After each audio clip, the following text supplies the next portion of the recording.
Welcome back. तेल का संकट बारी, ईवी लेने में ही समझदारी, भले ही सोच यहाँ से मतलब ट्रिगर पॉइंट इस जगह से आ रहा हूँ। थोड़ा सा घबराहट आ गई ये पश्चिम एशिया में वॉर को देख के। थोड़ा बहुत भारत में हल्का फुल्का इम्पैक्ट आ गया था बीच में, जब थोड़ी बहुत लाइनें लग गई थी पेट्रोल पंपों पर। लेकिन जो आप विजुअल्स देखते हैं जो और अच्छा, ये इतना नहीं, इंडिया में रिपोर्ट्स कह रही कि इस पूरी चीज़ का इम्पैक्ट यूरोप में, अमेरिका में और दूसरी जगह भी, दूसरे देशों में भी लोगों को देखने को मिला, जहाँ उनकी सोच इस इवेंट के कारण बदल रही। बहरहाल, ब्रेक से पहले हमने रेणुका और क्रांति से बहुत अच्छी तरह से समझा कि एग्जैक्टली ईवी मार्केट में हो क्या रहा है, वो सेल्स के नंबर वापस से क्यों पिक कर रहे हैं, क्या सिर्फ एकमात्र कारण ये था या फिर कुछ और भी कहानी है। तो पता चला कि और बहुत सारे बड़े फैक्टर्स हैं जिसके कारण ऐसा हो रहा है।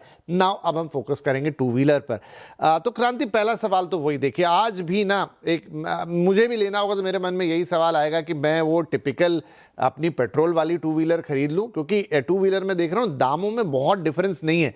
मतलब आपकी 1,10,000 20,000 तक आपकी पेट्रोल वाली रेगुलर बड़ी ब्रांडेड गाड़ी आ रही है, और वहीं पर आपको उसी रेंज में शुरुआत में ही इलेक्ट्रिक भी मिल जा रही है। हालांकि इलेक्ट्रिक की रेंज थोड़ी लंबी जाती है वहां से।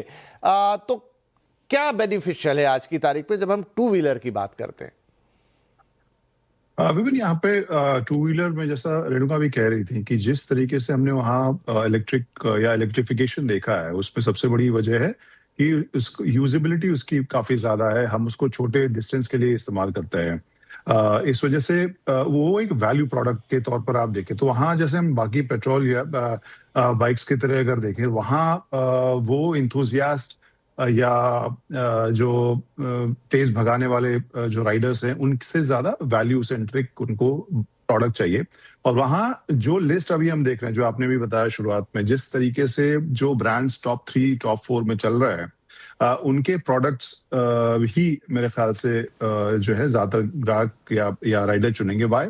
एक तो उनको उनकी जो हमने एक सबसे बड़ा चेंज, जो मेरे हिसाब से एक बहुत बड़ा चेंज है हाल फिलहाल में हमने देखा है इस मार्केट में, कि जिस तरीके से इसे एक डिसरप्टिव मार्केट बहुत सारे बाइक मेकर्स मान रहे थे, उतना अलग है नहीं। कहने का मतलब ये है कि अभी भी सेल्स एंड सर्विस के ऊपर प्रॉपर जो ब्रिक एंड मोर्टर टाइप का सिनेरियो है, जहां पर कस्टमर जाके देख सकें, जहां पर वो एक्सपीरियंस कर सकें प्रोडक्ट को, सर्विस उनकी ठोस हो। जो स्टार्टअप वाला जो एक जो सीन होता है, वो वाला सीन उनको बहुत ज्यादा पचा नहीं, और इस वजह से ओला के नंबर्स हमने लगातार गिरते हुए देखे। और अभी वापस हम देख रहे हैं जो ट्रेडिशनल बाइक मेकर्स हैं, वो नंबर 1 नंबर 2 एटलीस्ट इन दोनों के ऊपर तो हैं। इसमें एथर भी है, लेकिन मोर और लेस ट्राइड एंड टेस्टेड, अच्छे सेल्स सर्विस और अच्छे रेंज के साथ आने वाले प्रोडक्ट्स की तरफ ही ये कस्टमर्स जा रहे हैं मोस्टली। इसमें क्रांति, होंडा ने भी अपना वो कुछ निकाला था, मैंने ज्यादा फिर उसके बाद देखा नहीं। मैंने इवन कहीं मार्केट में उनका वो स्वैपिंग स्टेशन जरूर देखा जिसमें आप बैटरी डाल सकते हैं, निकाल सकते हैं, पर वो गाड़ी मैंने किसी के पास नहीं देखी। वो क्या हुआ, मार्केट में आई, लॉन्च हो गई, वो 2 मॉडल्स निकाले थे, कुछ याद आता है?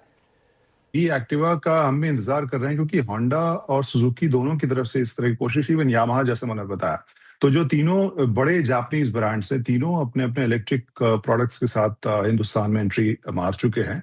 लेकिन जैसा कि आमतौर पर हम देखते हैं, ये तीनों ही जो स्पेशली जापानीज मेकर्स होते हैं, they take it very easy. वो लंबे गेम में विश्वास रखते हैं। तो अभी जो है वो उतना अग्रेसिव हम तीनों ही फ्रंट पर उन्हें आते हुए नहीं देख रहे हैं, जितना कि वो जितना हमने बाकी स्पेशली बजाज को जिस तरीके से अग्रेसिव तरीके से हमने बार बार उनको नए वेरिएंट्स लॉन्च करते हुए देखा है, जैसा कंसिस्टेंसी हमने टीवीएस के साथ देखी है, उन्होंने बार बार अपने प्रोडक्ट को अपडेट किया है।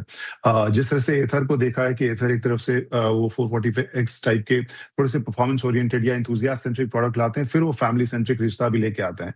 तो वो अग्रेशन अभी इनमें नहीं है, लेकिन मैं ये जरूर मानता हूं कि आने वाले 2 से 3 साल में उनका गेम काफी स्ट्रांग जरूर होगा। रेणुका, अगर मुझे अभी जो एग्जिस्टिंग कंपनीज है, एग्जिस्टिंग मॉडल है, टीवी पे चल भी रहे, उनमें से कोई एक चुनना हो तो मेरे लिए क्या क्राइटेरिया? लोगों को अभी बिल्कुल आइडिया नहीं कि जब मुझे एक इलेक्ट्रिक टू व्हीलर चुनना है तो मैं देखूं क्या उसके अंदर। Well, let me put it this way, अगर मुझे खरीदना हो तो पहले मैं देखूंगी प्राइस वैल्यू। जो क्रांति ने सही बताया कि हमें वैल्यू चाहिए, तो फीचर्स देखते हैं, बाइक में आता क्या है, प्राइस उसका क्या है।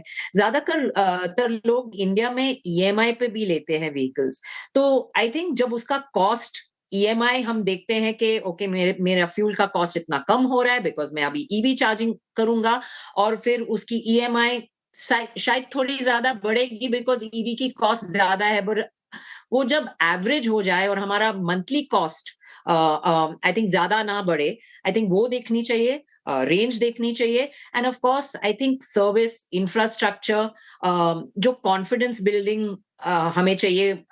घर के बाद आई थिंक मोस्ट इंपॉर्टेंट चीज इंडियंस के लिए गाड़ी होती है, तो उसके लिए हमें कॉन्फिडेंस चाहिए होता है कि हम प्रोडक्ट खरीदे उसके बाद हमें प्रॉब्लम ना हो। तो आई थिंक ये सब चीजें हमें पहले देखनी चाहिए। तो क्रांति, जैसा हम वहाँ कैलकुलेट करते हैं कि वो पर किलोमीटर रेंज वाला जो हिसाब किताब रहता है, कार के साथ हमने ज़्यादा बात की, टू व्हीलर पे कभी उतना फोकस नहीं किया, सेम टू सेम कैलकुलेशन यहाँ भी रहेगा? हाँ बिल्कुल विपिन, और जो एक इंटरेस्टिंग चीज जो मैंने अभी हाल फिलहाल में देखी है वो ये कि कार वाले सेगमेंट में इलेक्ट्रिक व्हीकल्स की अगर बात करें तो BAS जो बैटरी एज अ सर्विस का जो फीचर MG जैसे लेके आई थी और बाकी अब जो कार कंपनीज जो हैं वो लेके आई हैं, उसका एक बहुत इंटरेस्टिंग, और मुझे लगता है maybe I am wrong but I am very positive about it, कि जो टू व्हीलर्स में मामला जो है वो प्राइस सेंसिटिव बहुत है। तो कस्टमर्स जो हैं वो 1000, 2000, 15000, 20000 के लिए बहुत ज्यादा उनके लिए वैल्यू होता है, और वहां पे अगर बात सर्विस लेकर आए, जैसे रॉयल एनफील्ड लेके आई है और भी प्रोडक्ट और भी मैन्युफैक्चर लेके आए हैं, आई थिंक वो एक बड़ा डिसरप्टिव मार्केटिंग टूल हो सकता है इलेक्ट्रिक टू व्हीलर के बेहतर पेनिट्रेशन के लिए। लेकिन कैलकुलेशन की अगर मैं बात करूं तो वहां यहाँ पे भी लगभग कैलकुलेशन वही है। फर्क सिर्फ ये है कि आप यहाँ पर एक्सपेक्ट नहीं करते हैं कि आप यहाँ फैमिली के साथ वीकेंड पे दिल्ली से उदयपुर चले जाएं या दिल्ली से उत्तराखंड चले जाएं। आप स्कूटर को आपका एक्सपेक्टेशन लेवल थोड़ा सा उसका दायरा छोटा होता है, इस वजह से आप उसमें बहुत ज्यादा एंग्जाइटी आपकी होती नहीं है। जो रेणुका ने कहा उसमें बस एक और प्रैक्टिकल चीज मैं जोड़ दूंगा। हो सकता है कि बहुत ही एग्जैजरेटेड, वो बहुत ही अनोखा सा सीन हो, बट मैंने देखा है कि बहुत सारी सोसाइटीज अब बहुत चार्जिंग को लेकर बहुत फ्रेंडली नहीं है। तो अपने अगर आप ले रहे हैं तो प्लीज वो भी देख लीजिए कि आपके RWA या जो वहां पर जो चुने हुए आपके जो नुमाइंदे हैं वो लोग आपको चार्जिंग का नेटवर्क अच्छा दे रहे हैं कि नहीं, क्योंकि वो एक बड़ा इशू मैंने हाल फिलहाल में देखा है। और मुझे कभी कभी ये देख के प्रैक्टिकली लगता है क्रांति कि इस मामले में ना छोटे शहरों के लोग थोड़े ब्लेस्ड हो गए, क्योंकि वहाँ अपना घर है, अपना चार्जिंग सिस्टम है, अपनी पार्किंग स्पेस है। लेकिन जो लोग सोसाइटीज़ में रहते हैं, RWAs में रहते हैं, बड़े शहरों में रहते हैं, मल्टी स्टोरीज में रहते हैं, गेटेड कम्युनिटीज़ में रहते हैं, वहाँ पर अभी हर जगह ये सुविधाएं उपलब्ध नहीं है, और वो एक प्रैक्टिकल प्रॉब्लम है जो जाती है। और कई बार बहुत सारे लोग मतलब उसके चक्कर में खरीद नहीं पाते, वो खरीदना चाहते हैं बट वो सोसाइटीज़ में उस तरह की सुविधा ना होना या फिर वो एक राय ना बनने से ऐसा होता है। लेकिन वहाँ भी चीज़ें इवॉल्व हो रही है। राइट, तो आज का एपिसोड तो खत्म करने का वक्त आ गया है। बहुत बहुत धन्यवाद क्रांति और रेणुका, आपने वक्त निकाला। आज हमारा फोकस टू व्हीलर्स पे था, ओवरऑल बातचीत की हमने कि ईवी सेगमेंट में अब आज के इस वक्त में अगर आप गाड़ी खरीदने जा रहे हो तो फैसला करने के लिए आपको क्या चाहिए, पूरी तस्वीर आपने समझ ली कि क्यों अचानक इतने सेल्स बढ़े, जो लोग खरीद रहे हैं वो क्यों खरीद रहे हैं, कंपनियां क्या कर रही हैं और अब क्या क्या चीज़ें मार्केट में अवेलेबल। तो आज का फोकस रहा टू व्हीलर।